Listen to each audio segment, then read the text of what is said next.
ہماری بات چل رہی تھی کہ دین کا علم کس سے لیا جائے۔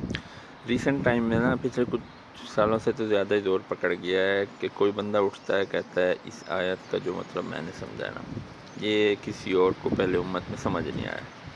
دوسرا اٹھتا ہے وہ کہتا ہے جو اس حدیث کا مطلب میں نے سمجھا نا وہ کسی اور کو سمجھ ہی نہیں آیا۔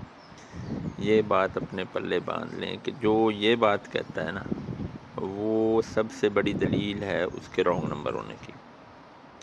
قرآن سب سے پہلے رسول اللہ صلی اللہ علیہ وسلم پر اترا اور صحابہ کرام کے لیے سب سے پہلے جو لوگ جنہوں نے قرآن کو اپنی زندگیوں پہ لاگو کیا، قرآن کو سمجھا، کتنے کو واقعات ملتے ہیں کہ 10 آیات سے آگے نہیں چلتے تھے جب تک ان کو سمجھ نہیں لیتے تھے۔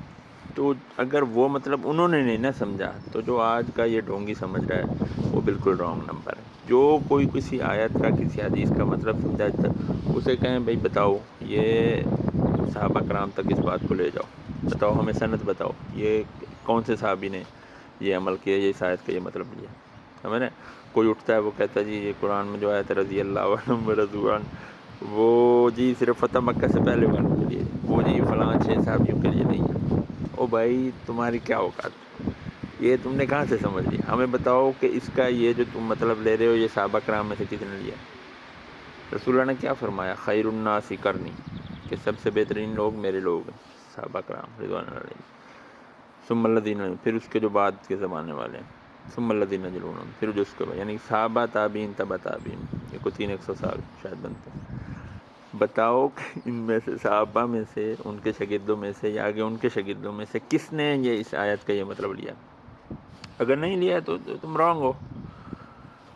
اسی طرح آیت ہے ما کان محمد ابا احد من رجالکم ولکن رسول اللہ وخاتم النبیین، کہ رسول اللہ صلی اللہ علیہ وسلم آخری نبی ہے۔ کوئی اٹھ کے کہتا نہیں جی اس آیت کا یہ مطلب نہیں ہے کہ نبی صلی اللہ علیہ وسلم آخری نبی ہیں، بلکہ نبی آتے رہیں گے لیکن بس اعلان نبوت نہیں ہوگا۔ وہ ہم کہیں گے بھائی تمہاری ساری کتاب علم شلم گئے ادھر ہی جہاں سے آئے تھے۔ اس کا مطلب ہے صحابہ محمد صلی اللہ علیہ وسلم نے یہ نہیں لیا، اس لیے تم رانگ نمبر ہو، چاہے وہ خود کو سنی کہے، شیعہ کرے، بریلوی کہے، حدیث کا کچھ بھی کہے۔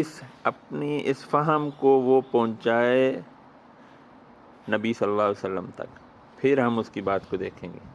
سمجھ رہے ہیں؟